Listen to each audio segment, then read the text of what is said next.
It's the Dean Legge Show. Well, it's Sunday night, which means it must be the Dean Legge Show. I'm going to try to do my best here to answer all of your questions. If you're listening to me on iTunes or on Dog Post, I'm going to try to make the audio better. Although I have to say it's not that bad right now. It is January 28th, 2018. Georgia is only about, well, let's see how many weeks away the Bulldogs are from actually playing a football game. So they've got all of February. So that'd be 1, 2, 3, 4, 5, 6, 7 months. 7 full months. And in that time, that's 4, 9, 13, 17, 22, 26. And then, so they are 31 weeks from playing a football game, Georgia. And certainly the last two games that they played were uh, well, really, maybe even the last three games they played were enough to keep you in good shape for some time. So, spring practice won't start for some time. I don't know that there's been a confirmed kickoff time for G Day, but that's supposed to be April 21st. Dog Post may or may not be doing an event that day. We'll see. Um, but, in that time, we've got to fill some space here. So, there's been a lot of people listening and watching these, and I appreciate it. Um, uh, an interesting time. There's been a lot of discussion about basketball here lately. Georgia falling for the fifth time in 6 games. A lot of questions from Dog Post subscribers about what the future will be at Georgia there. And the future seems to me to be right now Mark Fox. How far into the future that will be is a good question. Let's see. What do you see at the quarterback position in the battle of the for quarterback? I don't see much of a battle. The good question is, I guess the only question is, how much time will Justin Fields get um, while he's the backup? I think you could see. One question I certainly have, and I don't know if this is going to happen or not happen or whatever, but Stetson Bennett, who really could be the functional backup in the spring, is he going to get a scholarship? That's a good question too, because you're barreling towards the fall, and I think a couple of things got to happen in order for that to happen. But I think a lot of people realize that how gifted he is. So that's one thing to watch too. Let's see. A lot of things rolling all at once here. Sorry about that. Better chance Georgia flips Quay Walker or Otis Reese. Uh, well, let's just see what the reaction is from Reese from this weekend. But I would say the seems like right now the more likely would be Walker this second. I'm not sure how. Um, I'm not sure how committed either of those guys are to the schools that they're allegedly committed to. I mean, we're right down to it here, and you know, if you're committed to a school and you're taking visits 10 days before signing day, um, I don't know what to tell you. That doesn't seem very committed to me. So, well, and we are. We're only about 10 days from signing day, which is an important thing. Reese is committed to Michigan as it stands currently, so we'll just see how long that goes. More questions. Tyson Campbell, should Georgia worry about the Miami visit? I don't know that. I think you have to take seriously any visit that any kid takes at this stage. I think Georgia's the leader there. I don't think I'm the only one. I don't think that's new news. But I do think that you should take it seriously. I think he will leave Miami and go to school and play, probably for Georgia. But let's just see what happens with Miami that weekend visit in 6 days. The day after Groundhog Day. And let me talk just real quick. I know. Well, here's a question, and I want to jump back onto basketball because that really has been a pretty big topic on Dog Post. Um, how many people do you think that Georgia will sign? That was the question. And in what we were hearing this past week, I really covered a lot of the coaching stuff. If you are a subscriber at Dog Post, if you're listening, or if you're one of the about 100 people watching live right now between YouTube and Twitter, you know, if you read that, you know that some of the discussion that I had in there sort of came to be reported by the mainstream media maybe a day or so after that. What I didn't get to, for lack of a better phrase, was how many people Georgia will sign. My guess right this second is that they're going to sign 4 kids, at most 5. Now, please don't start asking me who they will be. That's what Dog Post subscription is for. I'm not going to get on a free chat and tell people every single thing I know, but I think that you can read what Matt DeBerry is reporting. You can look at Dog Posts with our recruiting board updates and see who amongst that group will be in the possible 4 to 5. I don't think it will be 6. I doubt it. And I just, I don't know that I buy that they'll have that many kids that they'll sign.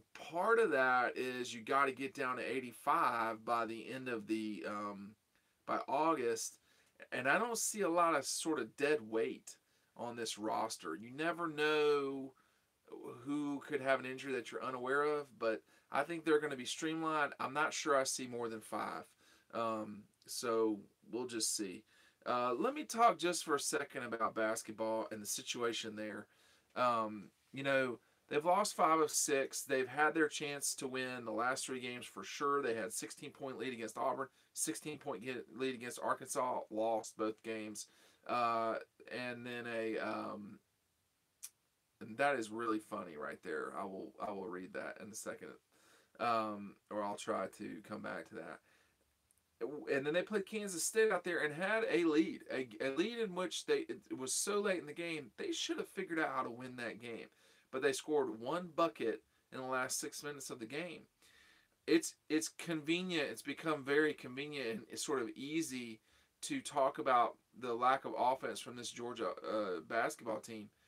I'm going to tell you right now, they definitely have some major problems scoring the basketball.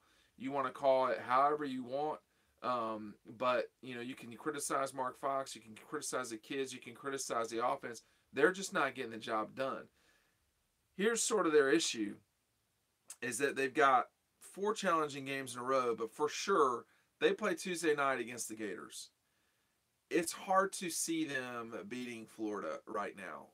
Ken Palm, which is a analytics website that covers college basketball and does a hell of a job. Anybody that's a sort of a basketball person follows Ken Palm. And I'll tell you right now that the likelihood that Georgia wins this game, according to Ken Palm, is 44%. So that would be something like being about a 3.5 point underdog in football, something like that. So not exactly a miserable chance to win the game. If they don't win that game, it's hard to see a scenario where they really rally here, because they've got games against the Gators. They play away at Mississippi State and Vanderbilt. They have struggled for years at Vanderbilt. You've got ranked Auburn at home, the Gators on the road, ranked Tennessee at home. You have to travel to South Carolina. And if you're not at least winning more than half those games, this season is over. So I think they are in dire straits this second. They're 12-10, and this needs to be better than it is. We're year 9. If this were a situation like a Mark Richt, where in year 9, which I don't even know what I guess that was 2009, where you'd gone from 2001 to 2008, won 2 conference championships, won the Eastern Division 3 times, won a couple Sugar Bowls, or played in, well, at that point won a couple Sugar Bowls, and then you have a 2009 season, that's different. That's a totally different situation. Right now we're year 9 with Mark Fox. They've not won the conference. I'm not sure. I mean, there's no divisions in basketball. They certainly would not have won the division in basketball. They've not won a relevant basketball game, that is to say an NCAA basketball game. They've not won one since far before Mark was here. But he's been the coach now for 9 years. I think it's critically important, I mean life support important, to get this win against the Gators Tuesday night. If that doesn't happen, it's hard for me to see that Fox will return. I don't have anything against him. He's been perfectly kind to me, and I'm not trying to beat a drum here. But 12-9 with 9 games to go, even then, at best, you're talking about ripping off 9 in a row and being 21 and 9 going into the tournament. I mean, it's not going to happen. So even 21-9, I'm not sure it gets you in. Not with this schedule. Now they maybe would have turned it on at the end there and gotten some wins over some ranked teams, but that's all that's going to save them. Someone was asking me a second ago what the schedule is for the roundtable. It's every Monday, and soon it's going to be every Monday and Wednesday. So part of what's going on is in the off season, Fletcher. Well, for our off season, Fletcher, that's his in season. He's got Kentucky basketball every single week. When the Cats play on Tuesday night, Kentucky has a press conference on Monday. It becomes a little complicated for him and me to get together, but we are fixing that problem. And in the near future, what's going to also happen is Matt DeBerry and I will be having a recruiting chat on Wednesdays. Probably be published Wednesday night, maybe on Thursday it will be out. So every single thing that we do from here on out on Dog Post is going to be streamed or given to its proper channels. So if you're on YouTube, you'll get it unless it's some sort of premium written article. If you're on Twitter, I mean, obviously these are on Twitter. Now, we post everything to YouTube now. We post everything to Twitter. We post everything to Dog Post. And we put everything now on iTunes. So if you don't have enough fix, which I understand if you don't, I've talked with some people lately and they've said, hey, I got an hour drive or I got a 30-minute drive. I don't subscribe to XM radio. I don't subscribe to this. FM radio sucks. AM radio sucks. I listen to podcasts. So fine. And I also want this audience to know, and this is not a small audience, that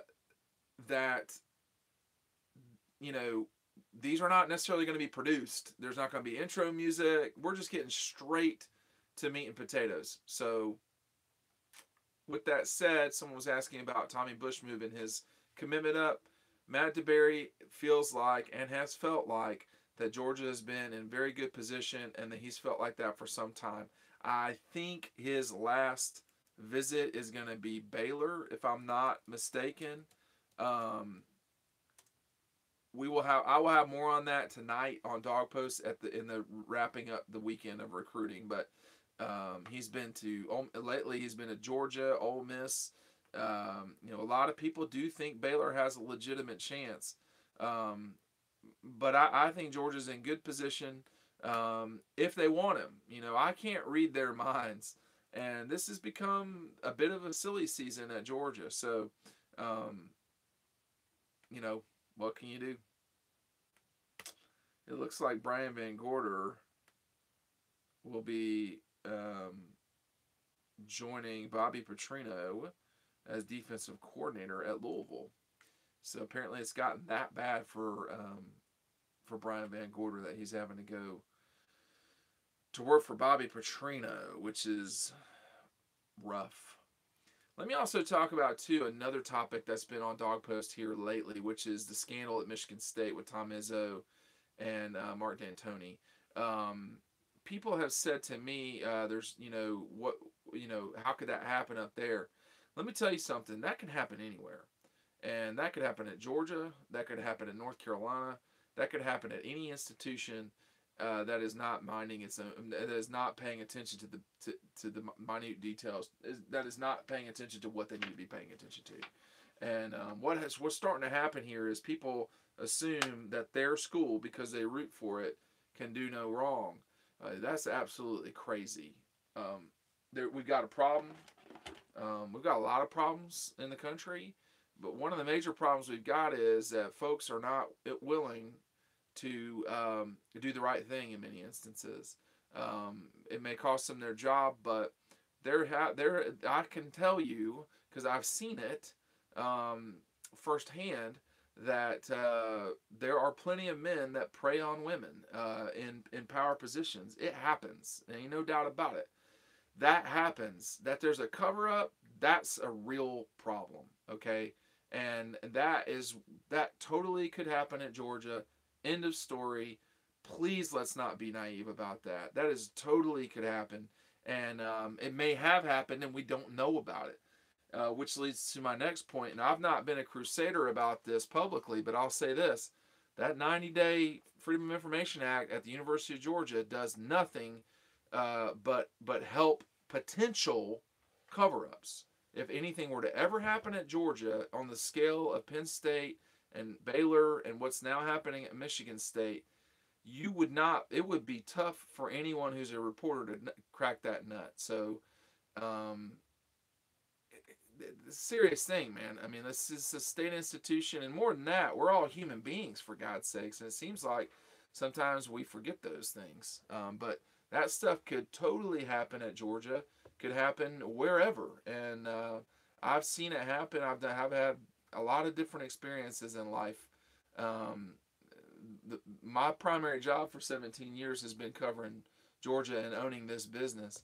But I've had women that have worked for me. They have discussed these things, you know, after the fact, before the fact, before they work for me, after the fact. I mean, it happens. I've been on the board of trustees at a institution, you know, a 4-year college, NCAA college. I mean, these things can happen. Stuff can happen, and it's an accountability thing that we seem to be running from, not just in higher education, but just everywhere. So if it can happen at the largest Baptist school in the world, Baylor, it can happen anywhere. And I'm here to tell you it can happen, and it probably does happen. I can assure you my mother dealt with it when she was working. So stuff like that. And then, you know, God forbid you talking about covering up rapes and stuff. I mean, that's just unacceptable. Let's see. After Sandage visit to South Carolina, where does Georgia stand, and do our guys still feel good about him? Well, we'll have updates during the week. Guys have been less and less. You know, about 10 years ago in 2007, 2009, the big thing was to try to get every single kid on a Sunday. Kids don't play that game anymore. I mean, in many ways, they don't do updates at all. And if they do them, they're later in the week. They're on a Monday, or they put it out there on Twitter or something like that. So it's hard to gauge things until the salt and pepper comes out later in the week, and you can kind of dig it out through the kid, the coach, or whatever sources you've got. So updates on Sunday nights are a lot less prevalent than they used to be. And kids don't say anything anymore. I mean, that's just the truth. The kids today are dramatically more sophisticated than their brethren from, you know, certainly 10 years ago. Pics of my mother. I don't think I have any in here, but you get the point. I'm sure you're interested in judging. That's fine. I get it. Nothing wrong with looking at a woman. There's something wrong with incorrectly acting towards a woman. I'll tell you that right now. Does Justin Fields play in the Austin Peay game? I think he will. I think he will play this fall, and I think that that's probably a good thing. Georgia's starting quarterback last year in 2017 got hurt. I don't know if you guys are familiar with that, but that did happen, and the next person needs to be ready. And if it's Justin Fields that's going to be the backup, because I mean I think we all know that that's probably what it's going to be. So I'm reading what a friend of mine was writing right there. He needs to play. I mean, I think that he needs to play. Georgia had plenty of opportunities to play him this past year, and or if he were to have been the backup, he would have plenty of opportunities to play. And if he wants to grab a red shirt, he could do that in the future, but he could get hurt. I mean, there's just no telling. We already talked about how many people will sign on signing day part 2. If you don't hear this podcast /video /whatever it is, you can go ahead and replay it whenever you want to. If Andre Walker ordered a Big Mac at Burger King, would he get one? DeAndre Walker? Nah, that kid's fine. He's not going to go into the wrong restaurant and ask for that. He wouldn't get one, no, because he's a normal person. Where is Easton going? Why is it such a secret? Maybe people don't know where Jacob Easton's going. Maybe they're not very good reporters. That's possible. I'm just going to leave that there. That could always be the case.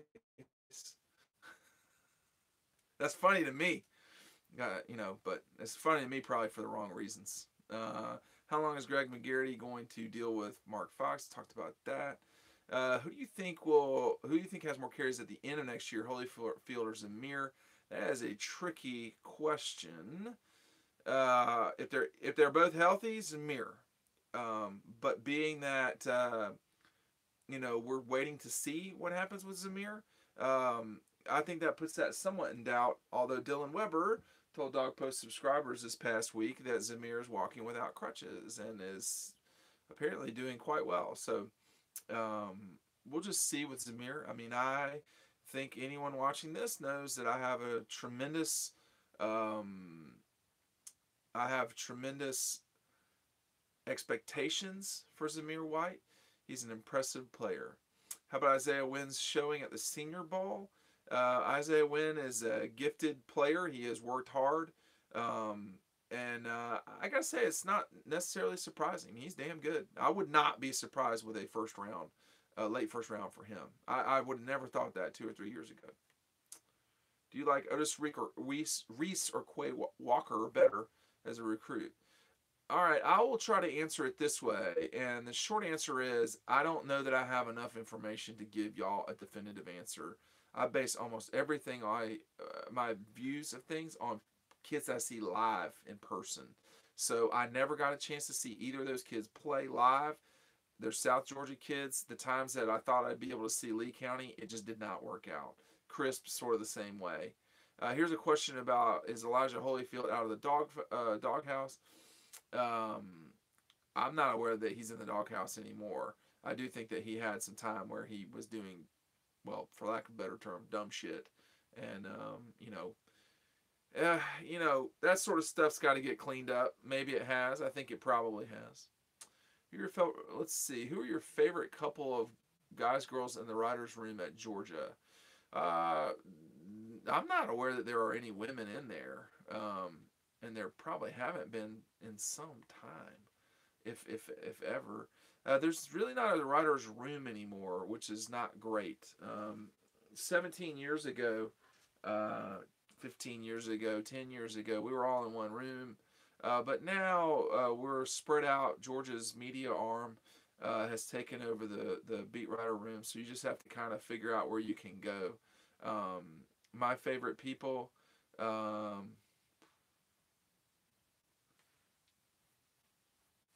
Well, if I start talking about my favorite people, they're going to ask me about who I don't like. So I'm not going to get into all that. All I can say is it is disappointing sometimes that people are extremely negative. I don't think that that's a good way to live life, and I think it's unnecessary. Should Georgia pay its players for providing additional compensation they bring? And it's not the AJC staff. I've known Chip Towers for a very long time, and let me tell you something about Chip. And y'all can not like Chip if you want to. That's fine. But Chip was very nice to me and has never been a dick to me. So I'm in good shape with Chip, and he's been a good guy. And when I was young, and he was probably 40, early 40. Well, I don't even know how old Chip is. Chip was never a problem for me. In fact, most of the people who were around all the time back then were great people. I mean, there were just very few problems. That back then it was Dash, Mark Weiser. Chip was around a lot. Carter Strickland, David Ching, who's now doing some stuff with Forbes magazine. You know who my favorite person is? Now I can think about it just now. Actually, and I never get to see him. And y'all should read his stuff. Is David Pascal up in Chattanooga? He really does a good job. He's got a radio show. He does a good job. Someone's talking about Roddy here. So Roddy was not around back then. You have to remember that Roddy didn't really start doing this stuff until 2010 or 11 maybe. And when he left to go to work for someone else, and he came back to Rivals. One of these days, I mean, Roddy's been around for a while, but he's not covered the team the entire time. But I'm good. I mean, I'm good with Roddy. I don't know if he's good with me, but I don't think that we've got any issues. The first, I've told this story before too. The first camera I ever bought, I bought from Roddy on the College Avenue Wolf Camera, which is now, what's the name of that bar? Which is now a bar. So I don't really know Jeff Sintel. I think we have one mutual friend. Opinions on the ticket increase. Uh, I don't know a lot about that. Um, I think Georgia. This is my take. A lot of people talk about how they're sitting on money. In my experience, I'm not sure that that's really the case. In fact, I think they're behind in many ways. Again, I'm not just some clown that. I mean, my background is a lot. Is I have a decent financial background in terms of numbers and budgeting, because when you get something like Dog Post off the ground and you have like 12 subscribers, you better have another job that you can, go to that pays the bills. For years, I did budgeting, and and then of course I have 10 years of experience at a board of trustees level at an NCAA institution. And one of the biggest things that I was concerned about at my place was fundraising. And then I go and look at the numbers at Georgia. They are not where they need to be with fundraising. They have said as such. And they need to get where they got to go. Now, ticket prices are not fundraising. Those are two different things. I will say I do think that the ticket prices have been a little low.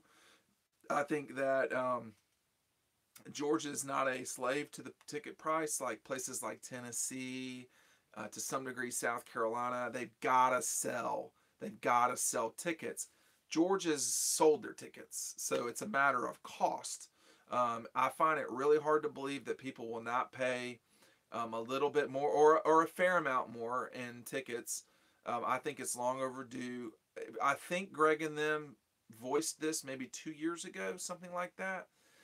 Here's another question. This is something David Ching and I were briefly talking about the other day. Maybe the ticket pricing is going up because donations may drop because of the tax deduction changes. The tickets, I mean, going up, you would want there to be a deduction for sure. And that doesn't exist anymore. So I'm not sure if people are freaking out or not at Georgia about that. I know I would be concerned, because if you're asking people to give $30,000 over 5 years, that's 6 G's a year, and $6,000 a year, for heavy hitters, that's not that big of a deal. But you want to be able to deduct that 6 G's. Well, if you can't deduct the $6,000, why would you give? And all these institutions I mean, that's a problem. So if you're doing estate planning, and you can't count the 30,000 in this year or whatever, if you're trying to avoid taxes, this is one mechanism by which you can no longer avoid them. So it's a problem for the institutions, and I think that it's funny to me because they're sure as hell not nonprofits. They act like they are, but they're definitely not nonprofits, and they can write me and call me. You guys can call me right now. I don't give a shit. You're not a nonprofit. There ain't nothing nonprofit about Georgia. There hadn't been anything about nonprofit about Georgia for a very long time. There's plenty of profit. There's plenty of revenue, and the cartel that is the NCAA has gotten away with this for far too long. But there's definitely going to be some rub there, because people want to give to a state institution. And if you give the University of Georgia, from my understanding, that is 100% non. I mean, that is definitely a nonprofit. It's an institute. It's a university. The athletic departments around the country. Can we really say that not even the number one employee, but the number two employee, which would be the head football coach, making $4 million a year? Are we really acting like they're not profitable, or that they're non-profit in every way? Now, I know I'm kind of getting into the woods, but whatever. Here's someone on YouTube asking me, shouldn't profit trickle down to players? First of all, trickle is not a real thing. That's just not true. It's never something I've subscribed to as a person who's ever looked at numbers. There's no such thing as trickle down. That's total not reality. All right. But should it get back to the players? Well, all right. So I played Division II athletics. There ain't no trickle down there. You're either playing or not. I mean, you're not getting compensated. Nobody's watching your games. You're going there to play. You're on scholarship. You're not earning any money. There's no money to be earned. There's no tickets. There's no TV money really. With these kids, but we did get to go to school, and the rate was knocked off. Instead of paying, maybe Coker was $18,000 a year at the time, something like that. Instead of paying $18,000, you would pay a lot less, or some very few people did, but some people had full scholarships. So it was much like the baseball team or the tennis team at Georgia, or something not football or basketball. But let's say this: there's two things. There's a couple arguments that the universities and the athletic departments do have that are correct. I mean, they're giving these kids a free education, number one. They're giving them free training, number two. They're giving them free medical, number three. And, of course, the food in the room and all this stuff. So should they be paid? Should a volleyball player be paid? No, that makes no sense. Should Nick Chubb? I mean, I don't see how you could argue that Nick Chubb does not deserve some sort of financial benefit from the University of Georgia. But it's a very tricky thing to say, hey, these kids should be paid. I don't want to hear Dabo's bullshit about how, that's a farce. There is a discussion here. But, there should definitely be some sort of thing that the high level, or that the football scholarship kids get. And I completely recognize, on top of that my job for 17 years, this is the 18th year, has been covering and writing about those same kids. So I make a living off of it. I sure don't pay them. So, it's not great. It's not completely, chopped up and filled out, and we hadn't got it all figured out. Someone just asked me over there, what is an education? How valuable is an education? I mean, I think it's more valuable than anything else. Period. But these kids are sacrificing their body for the glory of something, and they don't get to physically feel the dollars. I don't know the answer. I just know that to say there's no shot that these kids should get paid is a little ridiculous when you're cashing $40 million checks, at least $40 million checks from CBS and ESPN. And they're definitely not nonprofit. Yeah, right there. Everybody makes money off Nick Chubb except him. Period. Totally correct. But, the only but there is, they give him a 3 or 4 year window to get massively paid. That's the trade-off. Is it completely right? I don't know. When do you think Kirby Smart will get a raise and an extension? I asked about that. I'm probably going to put that in what we were hearing. I don't mind saying it here. I don't think that will happen right now. I don't think that's even close to being discussed right now. I think they're going to kind of get through the spring and take it from there. I don't think that is something that's a major concern in Georgia. Maybe I'm naive. I doubt it. I don't see him going anywhere. But I do think Georgia needs to take care of him. Ain't no doubt that this is not a nonprofit for Kirby Smart, and he should get. I am a capitalist 100%. Kirby should be paid what the market rate is. If you pay Chubb, you will end up having to pay volleyball players. Well, no, I don't necessarily think so. But your point is well taken. I think Roundtree gets to stay on scholarship, medical. That's correct. He does not count against the 85. J.R. Reed is coming back. Is the defense going to take a step forward? I don't know about that. Someone's talking about the band. And now I'm getting a bunch of things all at once. I talked about Shane Beamer and what we were hearing. You can go read that on Dog Post. I don't need the lectures from the coaches is my only thing. I don't need the lectures from the coaches about how the kids shouldn't be paid. That is extremely disingenuous and ridiculous. And the person who is the worst about that is Dabo. Please, bro, you're making millions of dollars off the backs of these kids. They're working. You are too.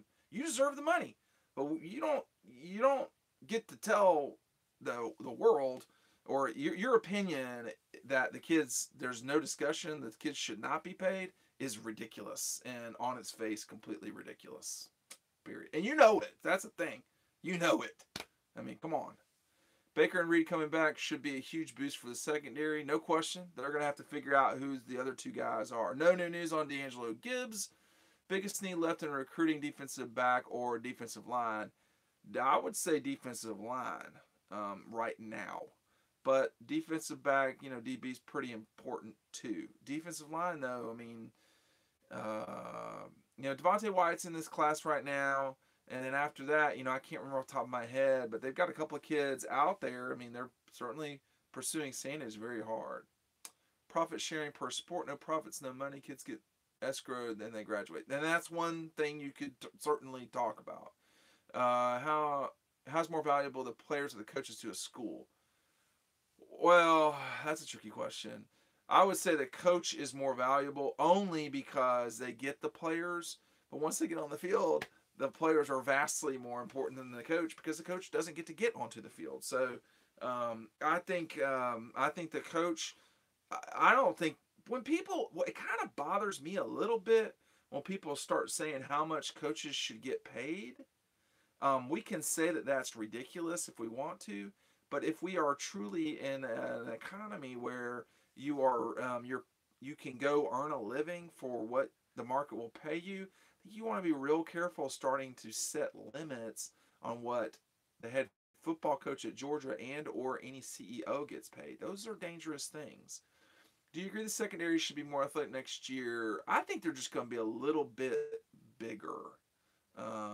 That's all.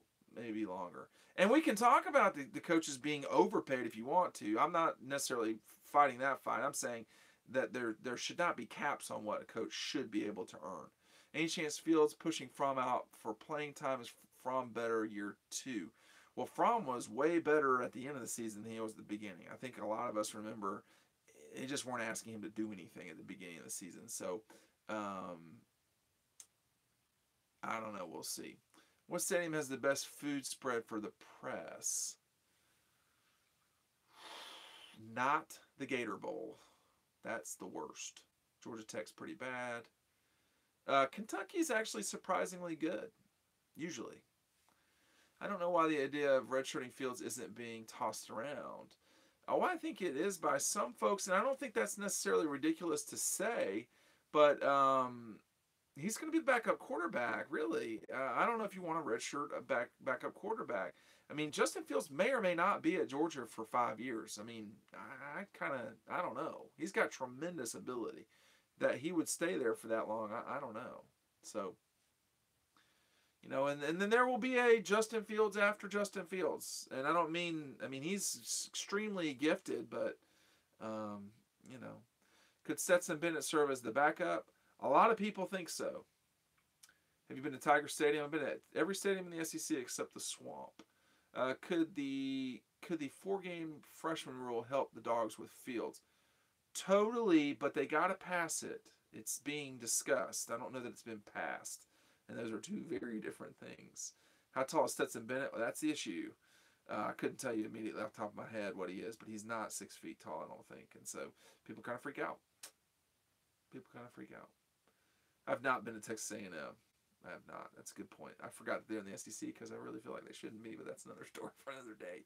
The 4-game rule is that freshmen can play anyone can play 4 games or fewer, and that would give them the ability to redshirt that season. And if you think about it, that would have helped out Hudson Mason or whoever in the Aaron Murray year, whenever that was. Was that 12?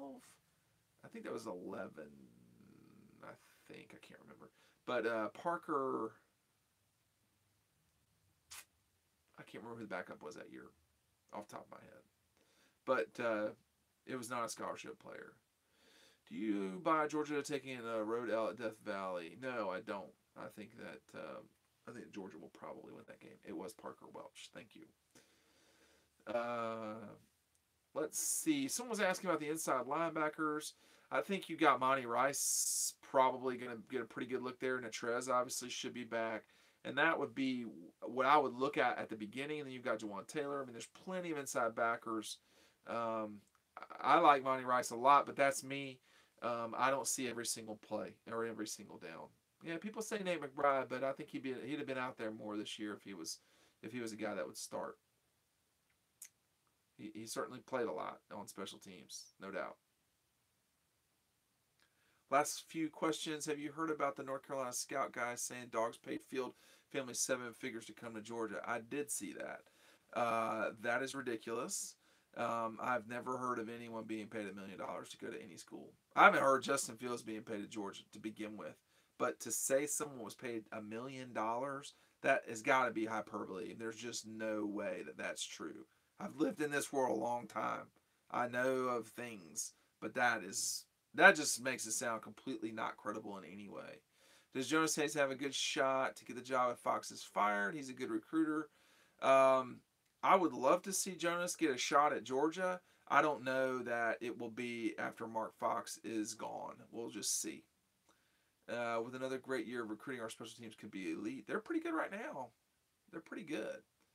Dominique Wilkins, I don't think he's ever coached, so I don't think he would be a person that would be interested in diving into it. I do think that Jonas should get a look at some point. When that will be, I don't know. I think you'd like to see what he's like as a head coach before you pass him the reins of Georgia, but we'll just see. Why doesn't Georgia schedule a big non-conference game every year with Kirby there? Would you take Pitino at Georgia? No, I would not take Rick Pitino at Georgia for a lot of different reasons. Right now, it's just not worth the trouble. What was the question? I can't remember what it was. Do you think there's a need for an Notori Johnson to switch to nose guard? No, I do not. I don't think that will happen either. I don't know, he's not a defensive lineman. You don't usually go from offensive line to defensive line. You usually go from defensive line to offensive line. Is Kevin Butler staying on staff as an analyst? I think he is, from what I understand. I don't know. Duke assistant. Did the Shane Beamer leaving surprise me? Well, no, it doesn't surprise. I didn't see it coming, but it doesn't surprise me because he's an assistant coach. I mean, these guys, come and go, and that's just all there is to it. Someone asked me a question I was about to start rambling on, and I can't remember what it was. So sorry about that. Special teams? No, I wasn't going to talk about special teams. I didn't want to. I don't think that's what the question was. Should Trent Thompson have stayed? I don't think so. I think he probably should have gone. Austin P is not Notre Dame. No, they're pretty bad. Duke assistant to replace Fox. I don't know. I mean, everybody's ready to fire Mark Fox, and that's fine. But I got to be real careful with saying stuff like that because, part of my job is to be a reporter. I haven't gotten any discussion that Mark Fox is in trouble from anyone substantive. I think there's a lot of people like y'all talking about what in the hell's going on this and what in the hell's going on that. But right now, I don't have any reason to suspect that he'll be fired at the end of the season beyond the fact that they're just not playing very well. So I don't have any insight into them not retaining Mark Fox. But I'm not blind either.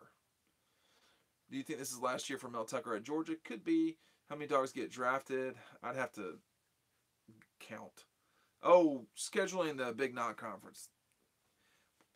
A couple things. First of all, you got to schedule those way on out before, years in advance. And then number two, I just don't think you got to...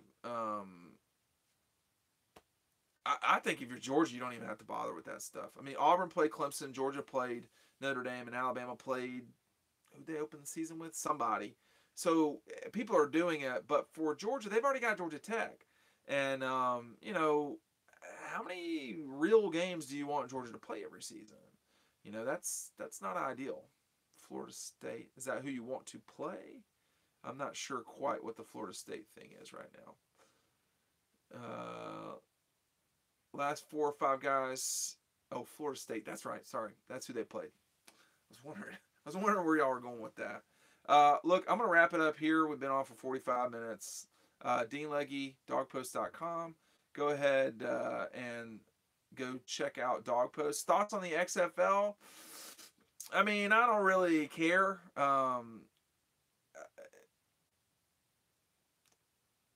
I think it's completely legitimate to, free market economy. Maybe go knock it out. If you can knock out the NFL, which you won't do, then that's good. He's not trying to do that. All right, we'll take it. More football. That's what somebody says. Right.